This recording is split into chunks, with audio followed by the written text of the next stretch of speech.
명품백 선물이 대통령의 직무와 관련이 없기 때문에 대통령의 신고 의무가 없다는 겁니다. 보수 성향 법조인 이석연 변호사를 만났습니다. 이 변호사는 이명박 정부에서 법제처장을 지내기도 했습니다. 명품백 선물에 직무 관련성이 없다는 권익위의 주장을 어떻게 생각할까? 자, 우리 한번 냉정히 생각해 봅시다. 김건희 여사가 평범한 필부의 부인이었다 하더라도 최 목사가 디올백을 사들고 찾아갔겠습니까? 그 배후에 있는 대통령이라는 막강한 권한을 의식해서 찾아갔다는 것은 삼척동자도 아는 일입니다. 그럼에도 대통령과 직무 관련성이 없다느니 또는 배우자에 대한 처벌 규정이 없다느니 그런 얄팍한 궁색한 논리를 들어서 내세우고 있는데 네. 이는 국민의 의식 수준을 얕잡아보는 행위입니다. 직무 관련성이 있더라도 외국인이 준 선물은 국가기록물이므로 신고 의무가 없다는 권익위의 주장. 어떻게 봐야 할까? 대통령은 공직자의 1호입니다.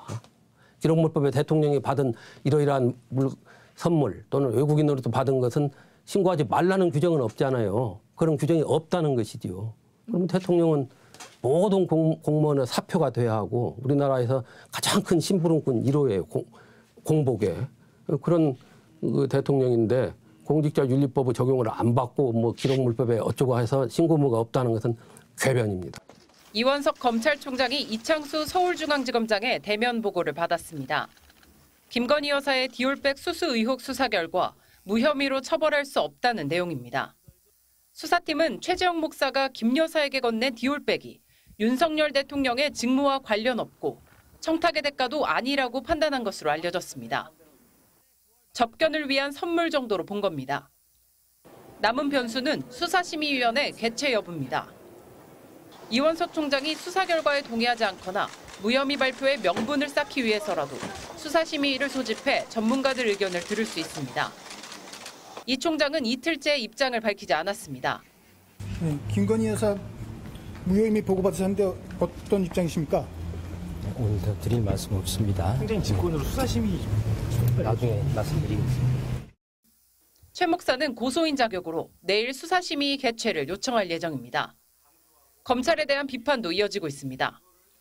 참여연대는 황제 출장 조사 등 수사 과정부터 봐주기 수사는 예견된 것이었다면서 검찰 스스로 권력의 하수인을 자처했다고 했고 민주사회를 위한 변호사 모임은 고소인한테 받은 4만 5천 원짜리 떡 한 상자를 돌려줬는데도 청탁금지법으로 과태료를 부과받은 경찰 공무원이 있는 나라에서 명품백 등 500만 원이 넘는 금품을 받은 대통령 배우자에게 청탁금지법 위반도 없고 어떠한 형사범죄도 성립하지 않는다는 결론은 도저히 납득할 수 없다고 했습니다. 한 원로법조인은 검찰의 치욕이라고 했습니다. 국민적 설득력도 없을 뿐만 아니라 법리적 타당성도 없다. 검찰사에 있어서 치욕적인 결정 중에 하나로 들 것이다. 고발된 지 4년 만에 김 여사를 출장 조사한 도이치모터스 주가 조작 연루 의혹 수사는 여태 결론을 못 내고 있습니다. 검찰 관계자는 계속 필요한 수사를 진행하고 있다고 했습니다. MBC 뉴스 박설립입니다. 서울중앙지검 수사팀의 김건희 여사 명품백 수수 의혹 무혐의 결론에 대해 야권은 이틀째 집중포화를 이어갔습니다. 특히 검찰총장도 패싱한 채 김건희 여사 황제 출장 조사를 벌여놓고 이에 대한 진상 파악 지시까지 무시했다며 살아있는 권력을 수사하는 검찰이라더니 살아있는 권력을 사수하는 검찰로 전락했다고 비꼬았습니다. 10년 전 김학의 차관 동영상을 보고도 김학의가 아니라고 불기소 결정을 내렸던 이후 검찰 역사상 가장 치욕스러운 결정이 될 것입니다. 침묵하던 대통령실은 사건의 본질은 몰카 공작이란 기존 입장을 되풀이했습니다. 대통령실 고위 관계자는 MBC와 통화에서 영부인 보좌 기능이 약할 때 집요하게 접근했지만 김건희 여사는 명품백에 관심도 없었고 사용도 안 했다며 팩트에 따라 검찰이 판단한 것이라고 말했습니다.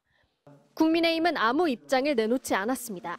다만 당내에선 누군가 밉다고 형사처벌하는 건 있을 수 없는 일이지만 잘못한 것은 맞다며 김건희 여사의 사과가 필요하다는 지적들이 이어졌습니다. 특히 친한동훈계 위원들도 힘을 실었습니다. 김건희 여사는 정치적인 책임은 있다고 생각을 해요. 그러니까 온 국민에게 상당한 실망을 주셨잖아요. 야권은 검찰뿐 아니라 같은 명품백 의혹 조사를 종결 처리한 국민권익위원회로까지 전선을 확대했습니다.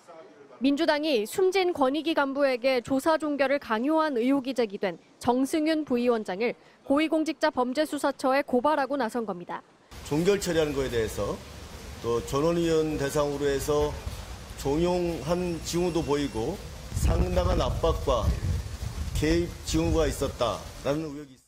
민주당은 이미 김건희 여사 특검법을 발의한 상태입니다. 사정기관들이 잇따라 김건희 여사를 처벌할 수 없다고 판단한 현 상황이 특검 도입 여론에 불을 붙일 것으로 보고 공세를 이어갈 태세입니다. MBC 뉴스 김지인입니다.